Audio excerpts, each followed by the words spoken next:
Well, it's noon here in Ventnor, New Jersey, and Bethesda, Maryland. The dueling locations for our broadcast today, and this is news that you can use from YAA with your hosts. I see Zach's back, and heck, I'm still here. So Zach and Ray, we're in the house, ladies and gentlemen. Yeah, buddy. Pops, I am today broadcasting from Mazda World headquarters. Let's kick things off with what the heck is going on in the auto industry, Dad. We had the latest sales data come out from our friends over at Automotive News. Let me pull it up on the screen and let's break this down. I titled today's stream, Dad, that the bubble is bursting. Yeah, you got to explain to me. You got to explain to me. You got to explain to me. What do you want me to explain? That you're the bubble boy? You got to explain to me how sales falling 31.4% year over year for the month of May. Yeah. You got to explain to me how sales falling 31.4% year over year. How is that not the bubble burst? The bubble's burst, man. It's burst. It's moist in here because all of the condensation in the bubble popped on us. Okay.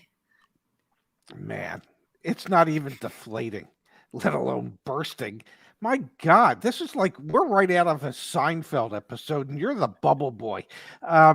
You are living inside this bubble that you think is bursting. The reason I believe it's not bursting is sales are down, not because demand is down, but because the manufacturers couldn't produce the requisite number of cars that the people wanted to buy.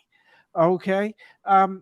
It's pretty simple. We entered June again with less than 1 million new cars in dealer inventory. When 2 years ago, hey Phil, okay, that number was 4 million. So we're trying to we're trying to take care of the market demand with a quarter of the vehicles that we've had in the past. So it's not that the demand is gone away, and that's why Pops, Pops. Yes. People have to be taking themselves out of the market. We see interest rates rising. Watch the news. Like, there's a looming recession. People have to be taking themselves out of the market. This can't entirely be because of the supply side, right? Like, this has to be at least a little bit of the design side, the demand side too, right? The demand is as great today as it's been. Okay, and if there's any lessening of demand, it's of the people that were most impacted by inflation and everything else. But apparently the vast majority of people still find themselves in a position that if they need a car or want a car, they want to be able to buy a car. And the difference is today that if let's say, for example, a Toyota dealership has 90 cars allocated for the month, and they're going to come in over the next 30 to 45 days. Well, before they arrive, 79 to 80 of those are already spoken for. And so it turns out that in 45 days, they might have 10 cars available. And the demand is much stronger than that. So it's a production issue, not a demand issue. If it was the other way around and there was plenty of vehicles and there was no demand, then I would say to you, somebody stuck a pin in the bubble. But right now, this bubble it's got Flex Seal on it, and so a pin won't even pop it. Let's read this comment from Matt, and then I know you preempted the show today. You shared something with me. I think it falls in line with this. Matt says, I work at an independent used dealer in Idaho. April, we sold around 79 with lots of inventory. May, we sold 112 with less inventory. Bubble hasn't popped yet. Before we hopped on for today's show, we were doing some videos that'll come out on the YAA channel over the weekend. Yes. I know I'm wrong about the bubble popping. I know I am. I thought before I talked to my dad, before I read Matt's comment, I thought the bubble might be softening. I mean, I legitimately feel like some air is getting taken out of that. but you shared with me similar sentiment to what Matt just shared. You talked to a friend of yours who works in the industry, record profits for their dealership last month. Record profits last month, record sales, record profits per sale. On the new car side, they sold 193 cars at $4,500 per car, including F&I. On the used car side, they sold 90 cars at $5,000 a copy. And for the last 6 months, every month they have set a new record for total store profit. Okay, so as much as you'd like to think the bubble is losing air, it's not. There was a comment we got yesterday from somebody at Car World in Tucson, Arizona. Okay. They had a record. They set a record last month, and they were a used car dealer as well. So I appreciate you hoping the bubble is ready to burst, but it is and will remain a vehicle shortage issue, not a demand issue, at least for a little bit. We got a comment here from Igor. Good to see Yes. Igor. I was yesterday at my old BMW dealership that Ira Automotive bought from me, and I looked at their numbers for May. They sold 20 more units than in April, and profit had gone up. And just so you know, there were less selling days in May this year than last year. So yeah, people are still out there trying to buy cars. There's just limited cars for them to buy. That's the issue. Yes, it is still a supply chain issue. And I know that, I read the comments, and I know there's enough conspiracy theorists out there that say, oh, there's no supply chain issues. It's just the manufacturers doing this because they can. It's that there's legitimate supply chain issues. And that's what's causing the situation where we just don't have the requisite amount of new car and inventory that we need. Let's jump to a couple chat messages here, Pops. Then I want to talk about average transaction prices for last month in May. And then I want to talk about the Chevy Bolt, man. What the heck is GM doing? I have a lot of questions. BW. Okay. I work at an auto insurance company. We are busy all day adding and replacing vehicles. If the bubble is popped, we are not seeing it. Okay, fair enough. Nat K saying only indication that bubble might be going towards popping is increasing amount of repos happening. We've seen some comments from people saying that's happening. Yeah, but even if repos are happening, those are vehicles that were already sold that perhaps shouldn't have been sold or shouldn't have been financed. Shouldn't have been financed, yeah. Yes, so I don't know that impacts what's going on right now with the people that are out there that can still afford to buy vehicles. Yeah, 100% agree. Now, Pops, let's take a quick peek here at average transaction prices, because what happened in the month of May is just alarming. I mean, no wonder we're seeing profits at record levels. Let me pull it up on the screen for everyone here. Average transaction prices. This comes from our friends over at TrueCar. I should probably not say that. We don't know anyone at TrueCar. So yeah, they're not our friends. They just shared the data with the Automotive News, and we're able to get our hands on it because we have a subscription. BMW. May sales, May of 2022, average transaction price $67,000. Actually down $1,000 from April, but up $7,000 year over year, an 11% increase in BMW average transaction prices. I'm just going to run through them, Pops. Daimler, up 6.4% in average transaction price year over year. Ford, up 17%. High watermark on this list is Ford and Nissan, both of them up 17% year over year in terms of average transaction price. GM average transaction price is up 9.1%. Honda, Hyundai, and Kia all up 16% year over year. Stellantis, so Ram, Jeep, etc., primarily I think buoyed by Ram here, up 15% year over year. Subaru, why did I pronounce it like that? Subaru, whoop-de-doo for my Subaru, yeah. Up 10% year over year. Toyota, only up 6.6%, and the VW group, up 5.8%. The industry average, Dad, year over year in terms of price changes. Average transaction price up 14% year over year. Just about double the rate of inflation.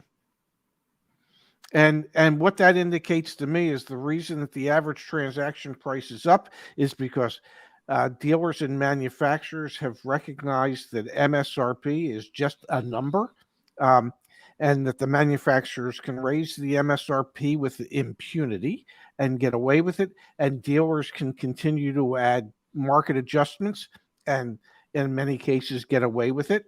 And because of that, the average transaction price has increased on average 14% month over month, May over May. I mean, it's just year over year. Yeah. Year over year. I mean, you can't, the only thing I will say is that is not a sustainable type of inflation as far as car prices going up. That if that were to continue at that type of pace for the next several months, then I think you would see a decrease in demand and somebody getting ready to stick a nail in the bubble and not just a pin. I want to pull two other things up on the screen, Pops. One more from that article. Yes. Leasing accounts for just 18% of retail sales in May. That seems low, but maybe yes, I mean, that you is got to low. keep me honest here. Yeah, the average interest rate on new vehicles was 5.1% in May compared to 4.8% April. It's happening. Interest rates, even on auto loans, are starting to go up. The average loan term on a new vehicle for May, 71 months. Yeah. Yeah. Why don't we just call it 72 months? 6-year financing is the average today. Now, Pops, another storyline, surging gas prices. I want to tie this all together here. I'll pull up actually AAA first. $4.72 is the national average for a gallon of gas right now. We have never, ever seen numbers quite like this before. Well, no, it seems like every day it's a new record for average gas prices nationally. And, obviously some states are impacted less than others. California, the states out west are significantly impacted. So it is getting harder and harder for more and more people where they have to make a choice between, well, do I put gas in my car or do I make a car payment? Do I buy food at the grocery store or do I make a car payment? And there's a larger group of people who are deciding gas and food are more important than the car payment at the moment. Yeah. So, well, I'm sure we'll see the number of repossessions or the number of delinquent loans, the percentage of delinquent loans increasing. Yeah. I wouldn't be surprised if it becomes a real national disaster in a sense with the number of delinquent loans, that we wouldn't see some type of government program to delay any adverse actions that lenders might be able to take, similar to what we saw during the Great Mortgage Crisis, during the Great Recession in 2008, 2009, 2010. Let's talk briefly, Dad, about buyer interest, and let's jump back into the topic you just mentioned, because you pair what you just described with inflation, interest rates rising, recession. I don't know how that all pencils, but I do want to comment on this because as gas prices have been going up, Yes. Cox Automotive is making it very clear. Yes. Shopping for EVs has soared 73%. So they do a measurement of consumer interest since January. Okay. Shopping for hybrids has risen 25%, and shopping for more fuel-efficient gas-powered vehicles, like small and mid-sized cars, rose 33% during that period of time. You've talked about how when you were selling cars and going through previous gas price surges, consumers look to more fuel-efficient vehicles. Now we're seeing more and more of a push. We talk about it before. We talk about it all the time. EV, hybrid, cheaper, more fuel-efficient vehicles. It's kind of entirely counterbalanced by the fact that the average transaction prices and the cost to produce those vehicles goes up, up, up, and up. And, the fact that 73% of the people are shopping EVs doesn't mean they're necessarily buying them. Because my guess, this is just a guess, if somebody's coming from an ICE vehicle and they're suddenly showing some interest in an EV. When they see what the cost of that EV is, there could be a tremendous amount of sticker shock, where they then go, okay, I think it's time to look at a hybrid or maybe a more fuel efficient gas car. The EV average transaction price for last month, well, for April, excuse me, we're waiting on the data for May. Over $56,000. The average transaction price, again, as we talked about a moment ago, $44,000 for last month in May. So an EV is, what's that, like 20% more expensive? Yeah, it's 12 grand, and 25% more expensive. How long would you have to have that vehicle, and how much gas savings would there need to be for you to spend that extra 12 grand? So Justin on our team, we do the YA Electric channel together. He is Yes. saving right now $150 a month in fuel fuel expense. Okay, that sounds mean, like that's 10 years. I can't do the math, but that sounds like 10 years. $1,800 a year. Yeah. Times 10 is what? 10.8. The average transaction price is $12,000 more. It sounds like 10 to 11 years. Yeah. Yeah. Okay. I don't know. I don't know. I think I'd be looking at a hybrid or a more fuel efficient gas powered car. Now but that's just me. Not everybody can do the math that quick. GM made headlines. Yeah. They dropped the price of the Bolt for next year by $6,000, an 18% price, or 12%. I forget what the percentage amount is, but it's $6,000 less than the prior model year. Did you see this at all? No, I did not see that. But if I was a previous Bolt buyer, I'd think to myself, well, why did they overcharge me so much when I bought mine? Yeah, I mean, if in a time when the cost of everything is going up, why can they suddenly trim $6,000 off of the retail price? I must have paid way too much when I bought mine. Well, and also the previous one with the prior battery didn't do so hot. And Justin, thanks for being here, Justin, in the chat. He had a $7,500 federal tax incentive. So that also helps. You got to remember that helps. No, I get it helps. It's still about a 10 to 11 year time frame for people to make back the extra money that they pay in order to be in an electric vehicle. Yeah, and obviously it depends on your driving habits and things like that as well. But it's pretty incredible, Dad. Average transaction prices, everything's going up. GM's out here saying, you know what, we're going to be the affordable EV. Trust us. The previous one, we know you can't park it in a garage. You got social distance, but it has something to do with one of my favorite sayings. Huh. Okay, the reason manufacturers put 0% interest loans out for certain vehicles is because, well, there's zero interest in the vehicle. The reason GM has to put a $6,000 price cut on the Bolt is because nobody wants the damn thing, or so few people want the damn thing that the only way they can move it is to make the price point so compelling that somebody says, hey, you know what? I gotta take advantage of that. Yeah, I hear you. All right, another sign. Oh, go ahead. Go ahead. No, I was going to say, similar to what is it, the Nissan Frontier pickup that has like a $99 a month lease that's available. The reason you do that is because nobody wants the damn vehicle.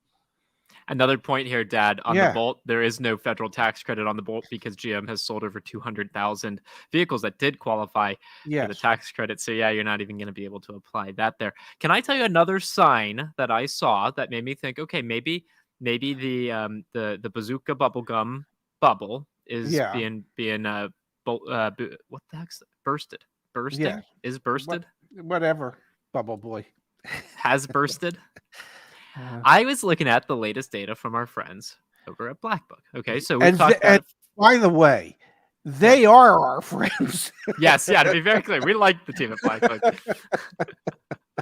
If you want to get Black Book values for your vehicle, let me see. I don't even know if I'm logged in or not. Go to the YAA app. Wait for it. Come on, baby. Come on. There it is, my premium membership. Log into your account. You can actually value my trade and get your Black Book information right here. Actually, you know what? We'll come back to it. Anyway, we Okay. like Black Book. Yes, we do. The reason I thought maybe, Dad, the bubble's starting to burst. Yeah. Look at our week over week appreciation for used vehicles. It's coming back down to being a depreciation. We've seen car segments for the past week up 0.15%, truck segment up 0.1%, market as a total, as a whole, 0.12%. That's down from last week at 0.2%. I get it. You know, the rate of appreciation, you need to bring that back up for 1 second. The rate of appreciation is declining. Please bring that article. I'm bringing, I'm moving, I'm shaking. There you go. Okay. Compared to 2017 to 2019, the average of those in those times, okay, when that same week there would have been a, a drop of 0.3 of a point, okay, so realistically, we're still about a 0.5 point ahead of where we should have been on the car segment this time of year.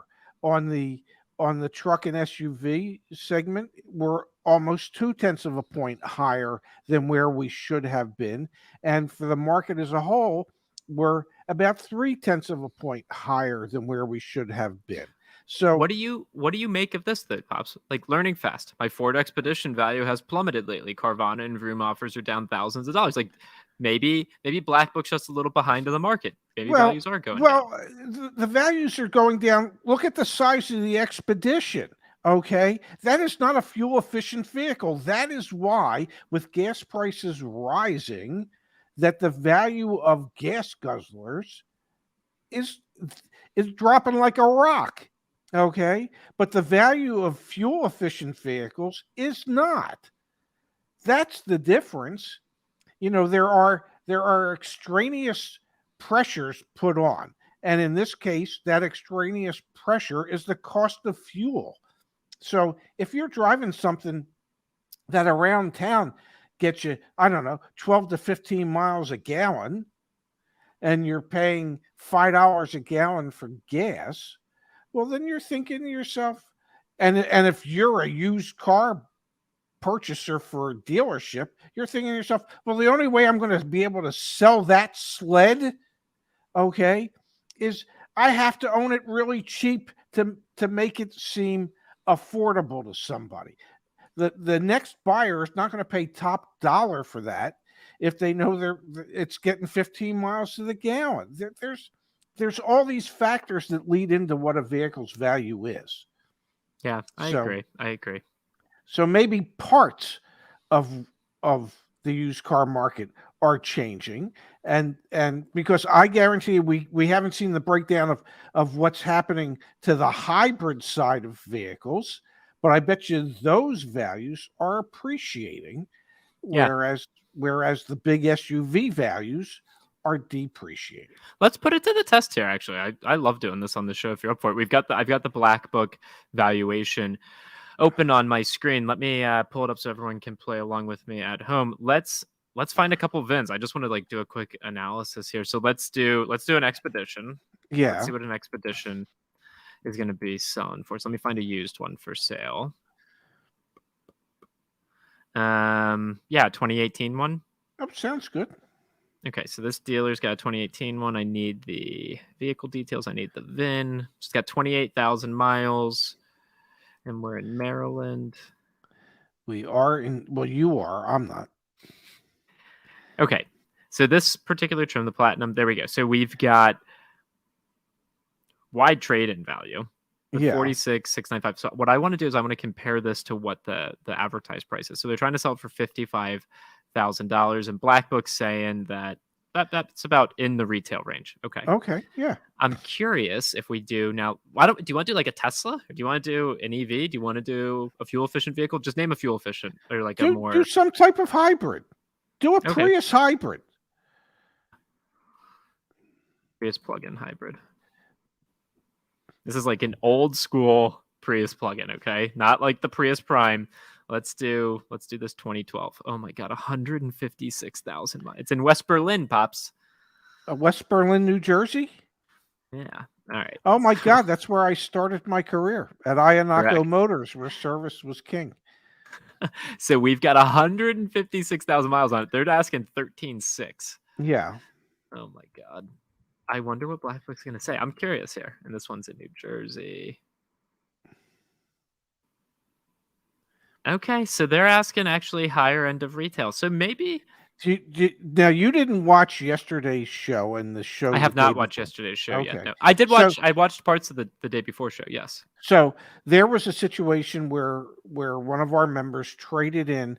It was a 2010 or 2011 Infinity of some kind with 316,000 miles on it. I Okay. saw that. Yeah. And he got $1,000 for it. And Phil checked the dealership where he traded it in to see if they put that up for sale, and they Yep. have. They're asking $6,500 for it. That doesn't mean it's worth $6,500. You can ask anything, anything. Whether or not somebody's dumb enough out there to pay it is another story. But you can ask anything for something. And I told you about that art dealer in Atlantic City. Reese Paley was his Okay. name, and he had shops on the boardwalk, and he sold art and figurine. And his theory was that if he had something in the shop that didn't sell, he didn't lower the price, he raised the price, because he wanted somebody to think, well, my God, if it's that much, it's got to be special. Okay. And he was so successful that for his birthday one year, he rented a 747 and took his best clients to Paris for a weekend. Okay, that's how much money he was making, because his theory was, when it comes to art and stuff like that, if you ain't selling it, it's because it's not priced high enough. If you know, that Infinity to that dealer might be a piece of art in their mind, and so that's why they're asking $65,000, or that's why the dealer's asking $13,000 for a Prius with 156,000 miles on it. You can Yeah, I ask hear you. anything. Whether or not you ever get it is another story. All right. Can I give you one final indicator, a sign? A sign, yeah, I want a sign, yeah. A sign that the bubble pops. I'm determined. I'm going to convince you. This is this. I was saving this. This was my final attempt to Can tell I you that the can I bubbles. can I say something? That No, I just queued it up. I shared the screen. Okay. All right, say something. Say something. Well, I was going to say, at some point, the Discovery Network is going to want to do a show with you called Bubble Popping. Okay, and you can maybe you'll just be popping that plastic stuff, making noise, the plastic bubble wrap, but whatever. Ford CEO. We like they send memos, man, and they mean it. Ford CEO predicts industry consolidation. Quote, yes, there's a shakeout coming. Okay. Jim Farley sees impending consolidation among dealership groups, suppliers, and automakers as the industry transitions to EVs. Pops, we've got the CEO of one of the biggest automakers in the world saying, hey, we're all going to come together because there's about to be so much transition going on, so much pain going on. That's why else would there be pain? Because a big bubble, big bubble, giant ass bubble. Giant ass bubble is about to pop. You texted me last night and you said, well, what would happen if like an OEM were to buy AutoNation? And I explained to you why that can't happen. Because anytime a group buys dealerships, they have to be approved by the factory. Okay. So if Ford wanted to buy all of AutoNation, you think Chevy's going to approve the sale of their Chevy stores to Ford, or Stellantis is going to approve the Ram Jeep dealers portion of it? No. So will there be consolidation of some type? Yes, in the sense that more of these publicly traded dealer groups will continue to grow.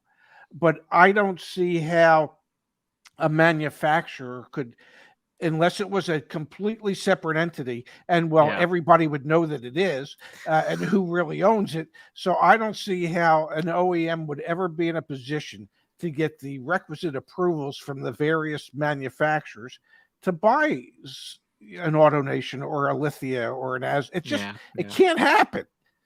Pops, the worst Yeah, kind of ass bubble is a is a giant ass giant ass bubble. bubble. Skylar, we need that on a T-shirt. I want to mention finally here, Pops, Peter. He says, Ray and Zach, I'm in a market for a car. I had a 2007 LS 460. Under the current economical conditions, what is the smartest purchase? I can do cash only as well. Peter, my suggestion to you, and I'm going to pitch you here. This is me putting on my my pitch cap. Go join YA, become a member, work with our team, work with Phil, work with Justice, work with Mario, go on the community forum. If you become a member, we're here to help. We're you get the expert advice, use the community forum, use our buying guides. We're really, truly here to help as best we can. And I want to mention, as more and more people hold on to their vehicles, if you're going to buy extended coverage, an extended warranty, a vehicle service contract, or in the great state of California, mechanical breakdown insurance, get a quote here from us at YAA. Our markup is a flat $500. So when you get this quote, let's do it really quick. Bum, bum, bum, bum, bum, bum, bum. You can see no email necessary, no phone necessary. Our $500 is built into this price that you see here. So the wholesale cost in this case is $19.13 instead of your price, which is going to be $24.13. You can play around with all the terms and all that fun stuff. And you can even check out and buy these online. California mechanical breakdown insurance coming, I'll say 3 weeks from now. I'll say by the end of June, but it's we did our job. We got our insurance license in the state of California. We're good to go. So if you're going to purchase one, if you're going to even think about one, please get a quote from us first. I like that. And yes, we do. We do. I didn't help you, but I asked you to buy our stuff, so that seems decent. Oh, we helped. we gave him a way to go. Yeah. I mean, Phil and I did 3 success stories yesterday and the day before. Where people saved lots of money. So there, as Phil and I discussed yesterday, there are deals still out there. You just have to work a little harder to find them, but they're out there. An interesting way to think about the membership for helping you get a car, to buy a car. Yeah. Like, we help you see around corners. Like, we've done it enough times. We've got we've got adaptive headlights to help us. We've got adaptive headlights. We can see around the corners. Yeah. All right, Pops, let's call it a show. We will be back tomorrow with Miss Kimberly Klein, which will be quite fun. We have a Saturday night live stream coming up as well. But today, you disproved everything that I was thinking I need to say one thing to you.